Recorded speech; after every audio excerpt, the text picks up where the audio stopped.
Chapter 13. 3 Questions. The leaders of Quraysh, still frustrated by the Prophet's message, continued to demand miracles. If Muhammad truly was sent by God, why had no angel appeared to confirm his message? Why no grand signs? They even questioned why God himself had not revealed himself directly to them. But the Quran responded clearly. If the angels walked at their ease upon the earth, we would have sent down an angel as a messenger. But since men live here, God has sent a human prophet to guide them.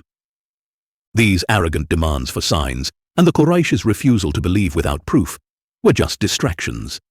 The Prophet warned that a time would come, the hour, when all these worldly arguments would end. The Quran spoke of the coming of the hour, a time when the earth would shake, mountains would crumble like wool, and humanity would be scattered like moths. The hour was near, though no one knew when.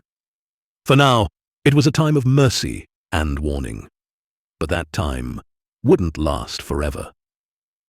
Amidst these challenges, Quraysh came up with a new test.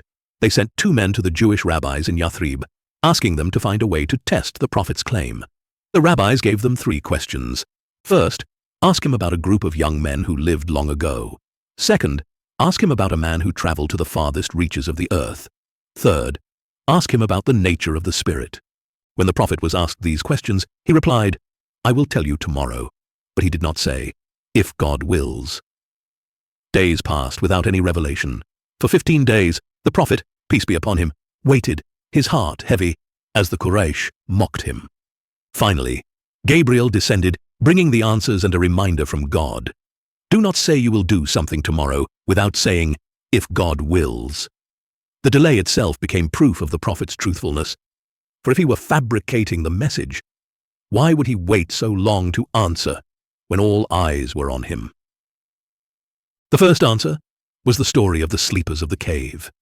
These were young men who lived centuries before, in a time when their people had abandoned the worship of the one God. To escape persecution, they sought refuge in a cave, where God put them into a deep sleep that lasted over 300 years. Their story was a parallel to the Muslims of Mecca, persecuted for their faith, but protected by God. The second story was of a man known as Dhul Qarnayn, he of the 2 horns, a great traveler who reached the ends of the earth in the east and west. On his journey, he helped a people who were plagued by the evil forces of Gog and Magog, confining them until the appointed hour, a reminder that God's power is always present, even over distant lands. As for the Spirit, the answer was simple yet profound. The Spirit is from the command of my Lord, and you have been given only a little knowledge. It was a reminder that some things are beyond human understanding. While the Prophet's answers satisfied many, Quraysh's hearts remained hardened. Their rejection grew stronger, and so did their persecution of the believers. Among the first to face this brutality was Bilal, a slave owned by the ruthless Umayyah. Under the blazing sun of Mecca, Bilal was pinned to the ground, a heavy rock placed on his chest, as his master demanded that he renounce Islam. But Bilal endured, repeating, "One, one," declaring his faith in the one God. Abu Bakr, seeing this cruelty, intervened and bought Bilal's freedom, setting him free from both slavery and oppression. Others, like Yasir and Sumayya, were not so fortunate. They were tortured relentlessly by Abu Jahl and his allies, with Sumayya becoming the first martyr of Islam, refusing to renounce her faith even in the face of death. The situation in Mecca had become unbearable for many believers, especially the weak and unprotected. So the Prophet, peace be upon him, advised them, "If you go to Abyssinia, you will find a king under whom no one suffers injustice.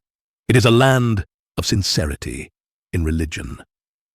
And so, the first migration in Islam took place. A small group of believers set out for Abyssinia, seeking refuge under the protection of its Christian king Najashi. This was the first step towards safety, but the Quraysh would not give up easily. For now, the believers were scattered, but their faith remained strong. They had seen miracles, witnessed the truth of the Quran, and felt the weight of the Prophet's message. The future was uncertain, but they knew that God was with them, guiding them through every trial.